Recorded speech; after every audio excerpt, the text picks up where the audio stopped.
If you've been waiting for a transmigration story that's less about the romance and more about someone genuinely healing a child's trauma while accidentally falling in love along the way, this is your story. Like and subscribe so you don't miss what comes next. Let's go. Here's the full picture before diving in. Luella transmigrates into the body of a noblewoman, a vice-countess, who is by every account a villain of the domestic variety. Not a scheming political villain, not a woman plotting the downfall of kingdoms, just a woman who had a child and chose repeatedly to make that child's life as small and painful as possible. The child's name is Hira. He is young, he is frail, and in the original novel, after years of abuse and neglect, he eventually escapes, finds a path forward through his own suffering, and grows into a man who has never once been shown what love looks like from a mother. He ends up as a tyrant who cannot heal himself, because no one ever healed him first. Luella knows all of this. She has read the novel multiple times. She knows the plot, she knows the characters, she knows the trajectory. She also knows something else. In her previous life, she had a father, a gambling addict, a drunk, a man who played the emotional card every time he needed something from her. She grew up understanding, at a bone-deep level, exactly what it does to a child to live in fear of the person who is supposed to love them most. So when the maid tells her Hira is sick, and then, completely matter-of-factly, tells her the previous protocol was to lock his door and leave him there until he recovered on his own, Luella doesn't pause. She doesn't strategize. She goes to him immediately. What she finds in that room, a frail little figure lying alone on a bare bed with no blanket. He hasn't been fed in several days. The water in his room is murky and black. The room itself is filthy, untouched, like no one had thought to clean it in weeks. And when Luella reaches out to touch his forehead, to check his fever, Hira flinches. He squeezes his eyes shut. He starts apologizing. He says he didn't get sick on purpose. He says it doesn't hurt at all. He says he won't cause trouble for Mom, a child, burning with fever. 5, apologizing for being sick. Luella pulls him into her arms. She doesn't explain herself. She doesn't make a speech. She just holds him, and she tells him, from today on, he is not allowed to say sorry when he's sick. When a child is sick, the only thing he does is rest. That's it. That's the rule. Then she looks around the room, really looks at it, and she turns to the maid and she says, bring food, real food, not leftovers, not scraps. Food fit for a person. The maid brings a tray of leftovers. Luella knocks the tray out of her hands, and from that moment, the maid is running back and forth across the estate, breathless, because Luella has decided that everyone in this household is going to understand today that things have changed. She spends the next hour feeding Hira spoonfuls of proper soup. She watches his face. She thinks about the Duke of House Lachia, Duke Huppert, who in the original novel was the person who eventually gave Hira a real life. She thinks, if the only thing she can do is point this child towards someone who will love him right, then that's what she will do. Even if it means staying a little farther away. She doesn't know yet that she is going to be the one who loves him right. Once Hira is settled and sleeping, she turns her attention to the maid who had been personally running the abuse in the original owner's name. The maid still thinks this is a game. She still thinks her mistress is running some kind of elaborate cruelty. Soften the child up, make him trust her, then abandon him worse than before. She doesn't realize the game has changed completely. Luella takes off one of her earrings and presses it into the maid's palm. The choice is simple. Be thrown out right now for stealing your mistress's jewelry, or walk out on your own quietly and never come back. The maid runs. Luella calls another maid over and tells her to spread the word that the personal maid was caught stealing. Then, very clearly, very calmly, she makes a new rule. From this day forward, anyone in this household who bullies Hira answers to her directly, and she will never show mercy. She carries her son to her own room. She makes him a silent promise. Every single day from now on will be better than the last. She has been in this body for less than a day. She has already completely rewritten the opening chapter of the story she was supposed to be the villain in. The next morning, Luella sets off for the estate of Duke Huppert of House Lachia. She doesn't have an appointment. She doesn't have an introduction. What she has is a very clear understanding of who this man is and what he needs, and a plan built entirely on that knowledge. The maid is terrified. Duke Huppert is not a man you approach uninvited, cold-blooded, merciless.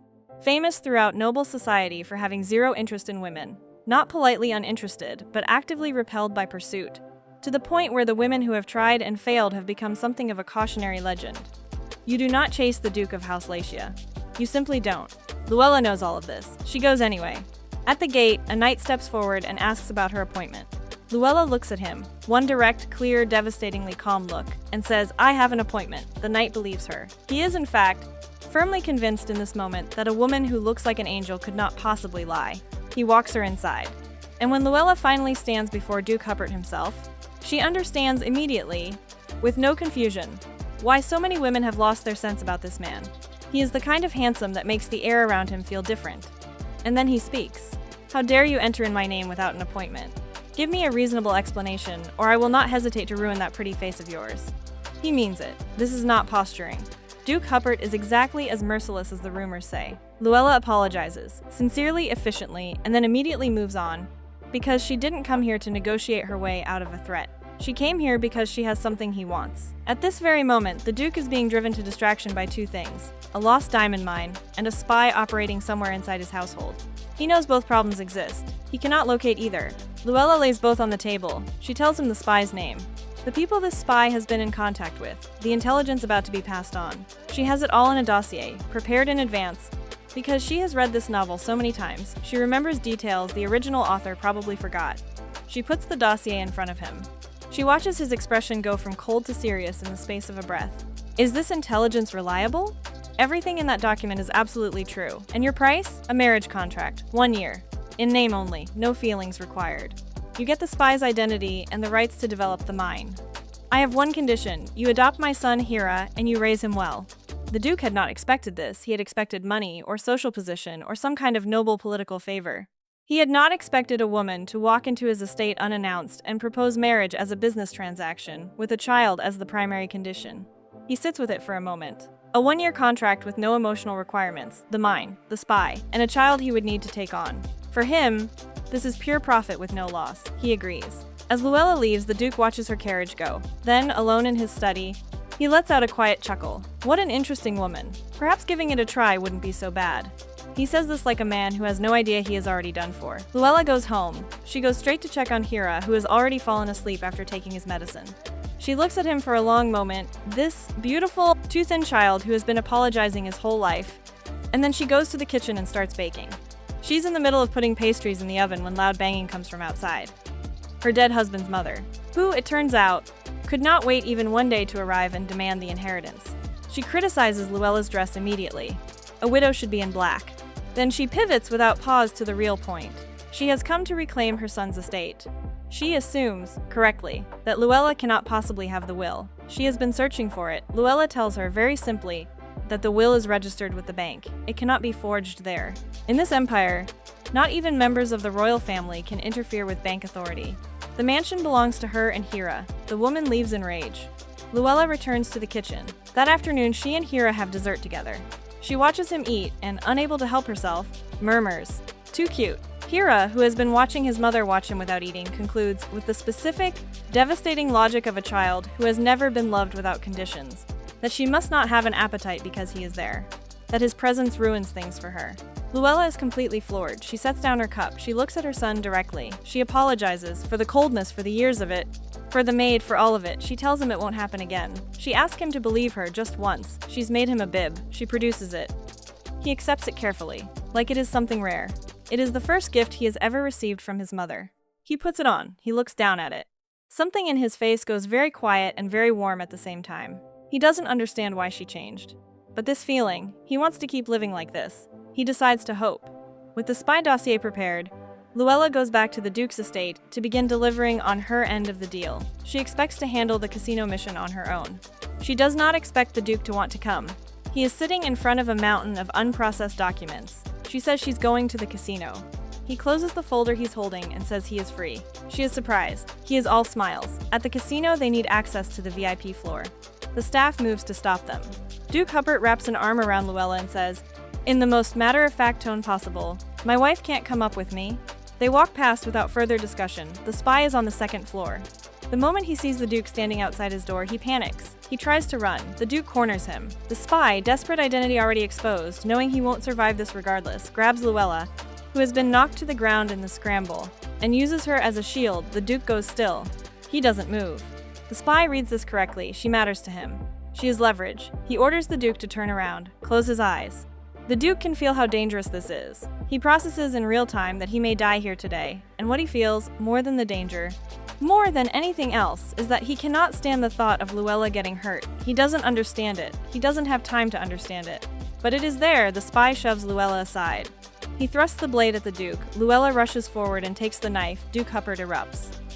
In one movement, he pins the spy to the ground, and the rage that comes out of him is so overwhelming, so complete, that he kills the man before he can extract any information from him. He has never, in his entire life, lost control like this. He doesn't care. He turns immediately to Luella. He bandages her wound himself. He watches her carriage leave. He stands there longer than he should. Back at his estate, one of his subordinates finds him alone in his office. Duke Huppert is wearing an expression that has never appeared on his face in the entire decade.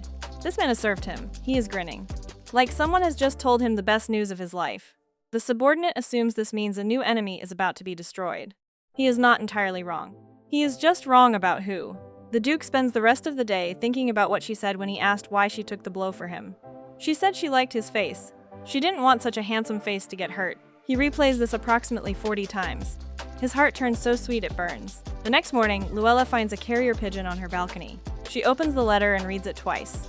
Then she reads it a third time to confirm that what she is reading is in fact what it appears to be. It reads like a small dog confessing its feelings to its owner.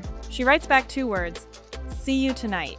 Been planning to go see him anyway. When she prepares to leave that evening and asks the maid to arrange a carriage, the maid informs her that a carriage has been parked outside the window for some time already.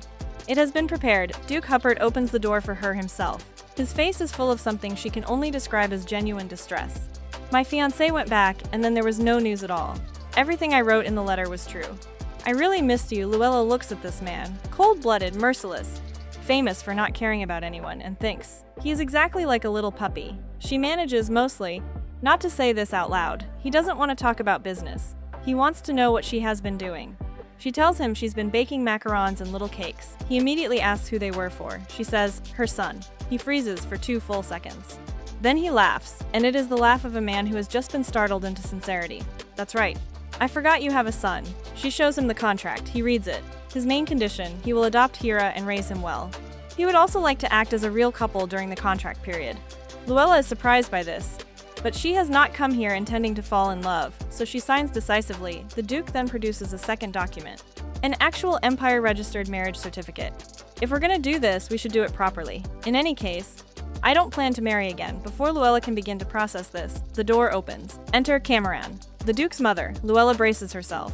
A surprise mother-in-law arrival at an unmarried woman's contract negotiation is not typically a good sign. Cameron walks straight over to her. She is holding the family heirloom jewelry. She holds a piece up against Luella's face, examines the color against her complexion, and declares with complete certainty, "This one is my favorite. Your skin is fair, so it will definitely look beautiful on you." Luella's brain simply stops. It turns out Cameron had always worried about her son. He kept everyone at arm's length. He proclaimed often that he was going to be a lifelong bachelor. And then this woman appeared, walked straight up to him, looked him in the eye without flinching, didn't run, didn't flatter, didn't perform, and Cameron made up her mind immediately, when Luella, overwhelmed and still trying to make sense of it all, murmurs that with her background and her status as someone entering a second marriage, she really isn't worthy of this. Mother and son both frown at the exact same moment. The same frown. The same face. Family background and marriage cannot represent everything, Cameron says. "The family will never tolerate people who don't respect others. As long as my son truly loves you, I will love you unconditionally." That is a mother's stance. Luella, who has never in either of her lives had a mother say anything like that to her, stands very still. The Duke steps forward immediately. "After we marry, my family is yours too. We become each other's family. If you're willing, how about we extend the contract? Just 100 years. Wouldn't it be a pity to stay with family for only one?" She came here to negotiate a business transaction. She is being welcomed into a family. This is the cruelest kind of happy surprise, and she has absolutely no defenses against it. The magic system needs explaining because it matters. Certain people can generate rings. Luminous, spinning, remarkable things from their own bodies. The rings can be used as bullets. They pass through a target and return to the user's hand. They carry tremendous destructive power. Very few people can produce them naturally, and those who can are extraordinary. In the original novel, Hira spent 8 years in brutal training to produce his first 3 rings. He trained until he wept. He hid in a specific corner of the Duke's garden, a beautiful hidden spot, because he didn't want anyone to see him cry. He went through that suffering alone, because in that version of the story, the Duke was not his father by love. Just by circumstance, Duke Huppert has an astonishing number of rings, more than almost anyone. He's had the ability since birth. He offers to teach Luella how to use them. His proposed condition, 1 kiss per day. Luella rolls her eyes with her entire body. She agrees anyway, because at minimum, it gives them more time together, which is useful. Yeah. And at maximum, if she can learn this, She can help Hira. The Duke had already prepared a gift for her training. A pair of matched pistols, beautiful and specific, made with her in mind. He gives her the briefest possible explanation. She looks at him flatly and says, "That's it?" He suggests she fire a few shots to get a feel for it. She raises the gun, she follows his instructions. She feels for the sensation he described, she pulls the trigger. A golden ring spins into the air. On her first attempt, without any of the struggle, any of the 8 years, any of the suffering, neither of them knows quite what to do with that. Later, Luella returns home with desserts she'd specially brought back for Hira. She knocks on his room door. He looks like he's been trying to hide something. She shows him what she brought. He takes one bite and lights up. It's so delicious, he offers her a bite too. She leans down and eats it from his hand. His eyes go bright. He finishes the rest of the pudding happily. She invites him to the garden, to the swing. His expression changes immediately. The original owner had personally destroyed his favorite swing once. Not negligence, deliberate destruction.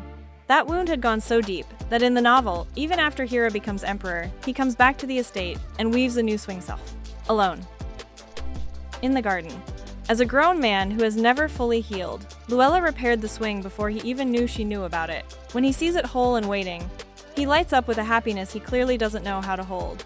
She apologizes. She promises it will never happen again. He has prepared a gift for her. He's been making it in his room quietly for days. He stood up and ran to get it. But his foot caught on a stone. He stumbled, lost his balance, and fell. She rushed over to catch him and scrapes his knee. His knee is red. He immediately says he's fine. He forces a smile. He does not want to cause trouble. Luella hugs him. She tells him, by Mom's side, you don't have to hide. Pain is not your fault. Next time, say it out loud. He looks at her for a long time. Then, very quietly, can I hold your hand? She says yes. He immediately beams like the sun came out. Later, back in his room, he shyly puts his hands behind his back. Actually, I just made this in my room. I don't know if Mom will like it. It is a handmade rose. He has been making it, alone, for days. For her, Luella looks at it and goes very still.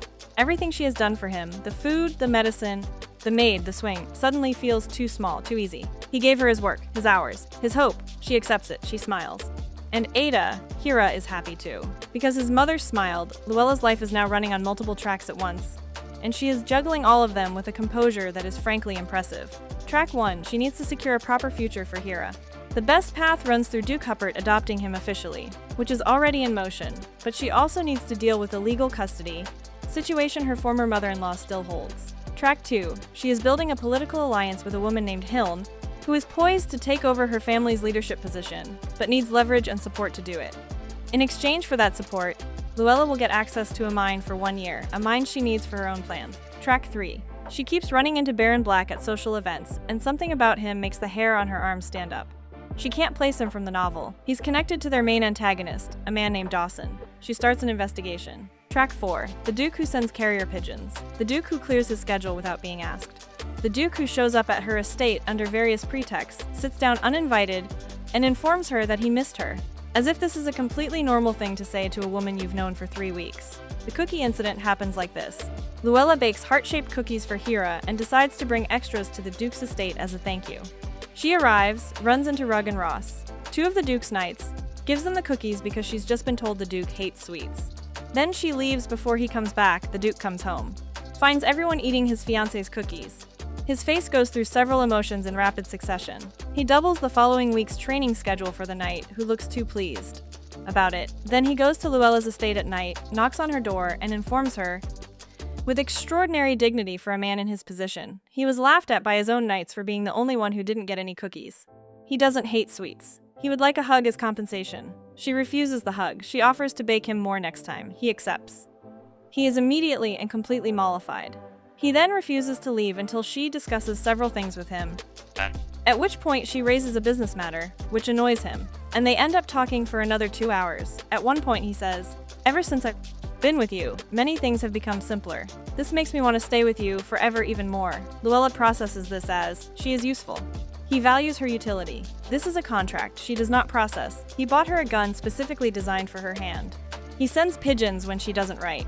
He ran through an imperial palace when he felt something wrong through a necklace he'd quietly enchanted to track her. She is going to figure it out. She just needs more time. The cookie incident happens like this. Luella bakes heart-shaped cookies for Hira and decides to bring extras to the Duke's estate as a thank you. She arrives, runs into Rugg and Ross, 2 of the Duke's knights, gives them the cookies because she's just been told the Duke hates sweets. Then she leaves before he comes back. The Duke comes home, finds everyone eating his fiancé's cookies. His face goes through several emotions in rapid succession. He doubles the following week's training schedule for the knight, who looks too pleased about it. Then he goes to Luella's estate at night, knocks on her door, and informs her, with extraordinary dignity for a man in his position. He was laughed at by his own knights for being the only one who didn't get any cookies. He doesn't hate sweets. He would like a hug as compensation. She refuses the hug. She offers to bake him more next time. He accepts. He is immediately and completely mollified. He then refuses to leave until she discusses several things with him, at which point she raises a business matter, which annoys him, and they end up talking for another 2 hours. At one point he says, "Ever since I've been with you, many things have become simpler. This makes me want to stay with you forever even more." Luella processes this as, she is useful. He values her utility. This is a contract she does not process. He bought her a gun specifically designed for her hand. He sends pigeons when she doesn't write. He ran through an imperial palace when he felt something wrong through a necklace he'd quietly enchanted to track her. She is going to figure it out. She just needs more time. Also happening at this time, the former mother-in-law comes back for another go at the will and the estate. She physically tears up the copy she manages to snatch out of Luella's hands. Luella watches her tear it up with perfect calm. "Stop tearing it. That one is a copy. The original is right here. Would you also like to see the bank deposit records?" The woman is furious. She demands something in return for giving up and going away. Luella is ready. She wants 2 things: passage rights to the kingdom of Nixon and legal custody of Hira. In exchange, she offers the Duke's recently discovered black magic stone mine. The woman's eyes light up. A magic stone mine? She agrees before the contract is even fully written. She urges the maid to bring paperwork immediately. Afraid Luella will change her mind, she doesn't know the mine is essentially worthless. Mostly coal. Terrible compatibility with rings. Would cost more to develop than it could ever produce. Luella already knew this from the novel. She traded garbage for custody of her son. The woman leaves convinced she got the better deal. She did not. Things were going too smoothly. Of course they were. This is a story. The Emperor arrives at Luella's estate unannounced. He doesn't knock. He doesn't send a card. He simply walks in, scoops her up around the waist without asking, carries her to the reception room as if this is the most natural thing in the world, and starts talking about a cat that ran away from home. Luella pieces it together fast. The original owner had a connection to the Emperor. He had been using her, specifically her ring, which is a rare sacred golden type, to purify his own corrupted ring. That corrupted ring was what gave him enough power to secure the throne. When the original owner hastily married her first husband, it was to put herself off limits. As long as she had a husband, the Emperor couldn't come to her so easily. The husband is dead. So here the Emperor is. He makes it clear that whatever contract she has with the Duke is transparent to him. Duke Huppert, famous for having no interest in women, couldn't possibly love her, and that the only person who truly loves her is him. Luella looks at this man. She thinks about her father, the gambling addict, the drunk, who played the emotional card every single time he needed something from her, who always talked about love and feelings, who always in the end was only acting in his own interest. The Emperor sounds exactly like her father. She pulls her hand back. "I'm sorry, I can't agree with what you said. Because I know there is someone else who genuinely cares about me." It is the first time she has said this out loud. She surprises herself. The Emperor dismisses her words entirely. He thinks she's being dramatic. He is, in fact, smiling. He has never taken Luella seriously as an independent actor, and he isn't starting now. And then there is a commotion outside the door, and Duke Huppert bursts in. He is anxious. He has been looking for her. He felt something wrong through the necklace he gave her, the one he'd quietly enchanted to track her location, which Luella had not fully understood until this moment. He came immediately. He sees the scene. He sees her. He sees the Emperor. Luella takes his arm without hesitation. "I was just about to come find you too." Duke Huppert's brain crashes and reboots. Then he turns to the Emperor with the most polite voice he possesses, which is still extremely dangerous. "My apologies. I truly didn't see you there. Though I did notice you seem to have brought my fiancé here rather roughly. I'd hate to see the harmony between our houses disturbed over something like this. I'd hate to see it happen even once. Much less a second time." He wraps an arm around Luella and walks out. The Emperor is left in the silence of the reception room, face full of agitation. The Duke, who is famous for not caring about women, just looked at the Emperor like he was an inconvenience. Like Luella was simply his, not a prize, not leverage, just his, and anyone who disturbed that was making a very poor decision. In the carriage, Duke Huppert doesn't speak right away. Then his hand touches her cheek. There's something on it, and he removes it carefully. "Why is something stuck on your face?" he asks. Almost casually, what she and the Emperor talked about. "If he comes to bother you again next time," he says, "just ignore him." I'll handle the rest. Why are you doing so much for me?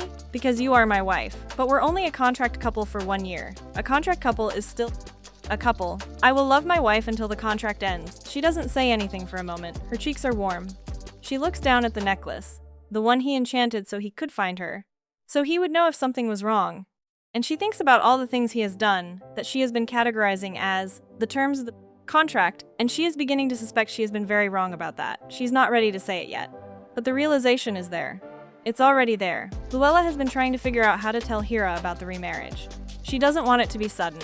She doesn't want him to feel replaced or confused or afraid.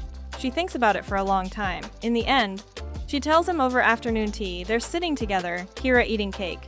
Luella watching him with a particular warmth she cannot seem to stop feeling. When she reaches out to wipe cream from the corner of his mouth, shuts his eyes tight. His whole body trembles. She stops. She doesn't reach for him. She takes out a handkerchief instead and holds it toward him. Letting him wipe it himself, he takes the handkerchief.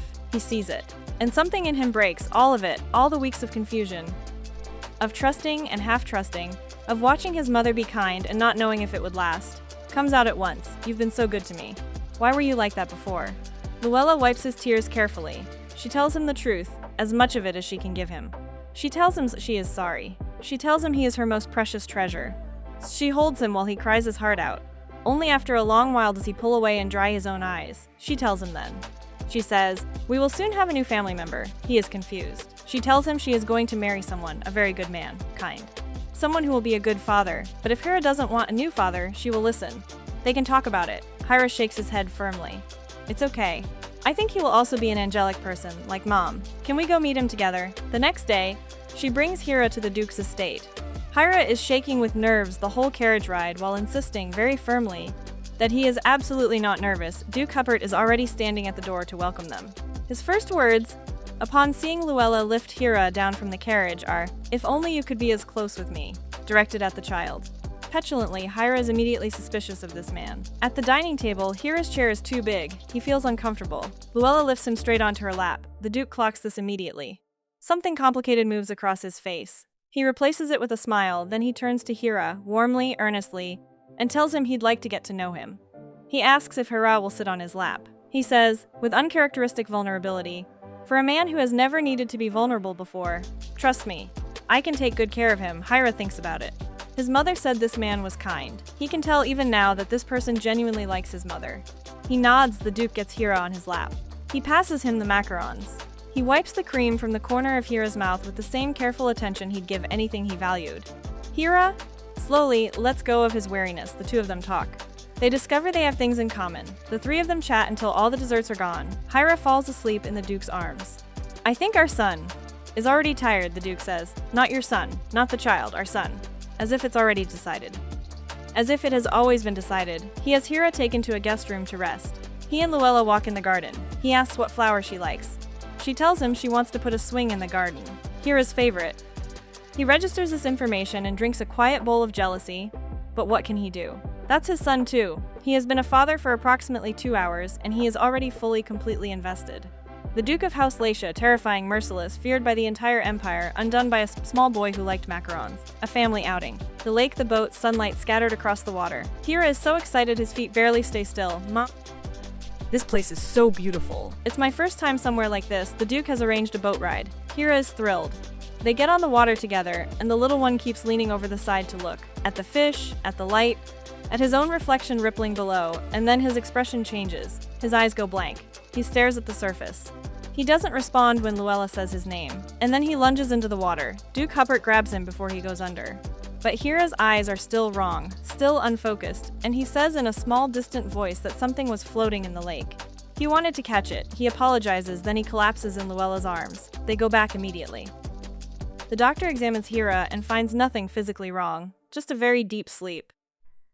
He will wake soon. The Duke's stare is so dangerous during this examination that the doctor sweats through his coat while delivering entirely good news. When Hira wakes, he screams. He curls into a ball. "Mom, I was wrong. I'm sorry, Mom. I apologize." He doesn't know where he is. He doesn't know when he is. He is back at the beginning, back in the fear, back in the house where he spent years waiting to be punished. All the weeks of safety gone. His memory returns slowly. A few days later, it's mostly restored. He doesn't remember that he ever lost it, Luella remembers. And something has quietly shifted in her. She had been planning to leave after 1 year. Clean exit. Contract ends, she steps back, Hira is with the Duke and safe, and she doesn't let herself get in any deeper. She looks at her son, who lost weeks of healing in a single moment, who was vulnerable to something she doesn't yet understand, and she thinks she needs to fix whatever this is before leaving. She cannot go with this unresolved. She doesn't ask herself why the idea of leaving now feels harder than it did before. Luella has been receiving anonymous gifts and letters for months. 23 letters, 8 gifts. The original owner had kept all of them, carefully.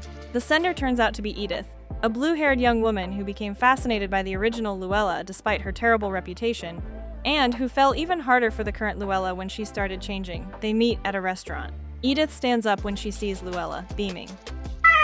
"It's been so long. Why aren't you greeting me?" Over the course of this meeting, Edith explains at first she simply heard about this noblewoman who was famously beautiful and famously awful, and was unconvinced that such a person was worth fearing. She wrote to introduce herself. She kept writing, she gave gifts.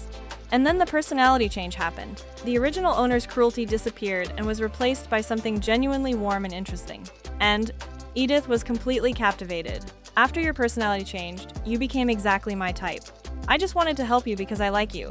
Luella does not know what to do with a genuine fangirl. She recruits her as a political ally. Edith signs the contract without reading it. She would have signed anything, the important detail that Luella files away. Edith knows she prefers milk over tea. She doesn't have to be told. She just knows. The Emperor had been bringing Luella tea for years, performing affection, never once asking what she actually wanted. Real attention and perform attention look completely different when you know what you're looking for. Luella is getting much better at knowing what she's looking for. Hilne's social banquet is the culmination of weeks of careful preparation. It's supposed to consolidate her position. It's supposed to be the moment everything comes together. Dawson, their primary antagonist, the man standing between Hailey and the leadership of her family, has other plans. During the banquet, Luella notices a freckled boy who shouldn't be there. She follows him into the garden. He knows things about her he shouldn't know. She corners him, gets closer to an answer, and then he shoves her aside and vanishes. An explosion goes off inside the banquet hall. By the time they get inside, guests are scattered and Hailey is on the floor, trembling, barely conscious. Luella tries to reach out with ring aura, the warmth of it, the thing that feels comforting to ordinary people. And Hailey flinches away like it's burning her, the same reaction.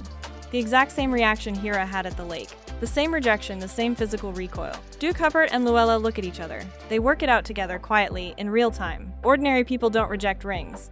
If someone reacts with rejection rather than comfort, they've been exposed to something opposite. A corrupted hole poisoning. And both Hira and Hailey have been poisoned. Someone has been deliberately targeting people with strong ring compatibility, and a spy has been inside the Duke's estate this whole time. "Our son is also affected," Duke Huppert says. "Not your son. Our son. I don't want to see either of you miserable again.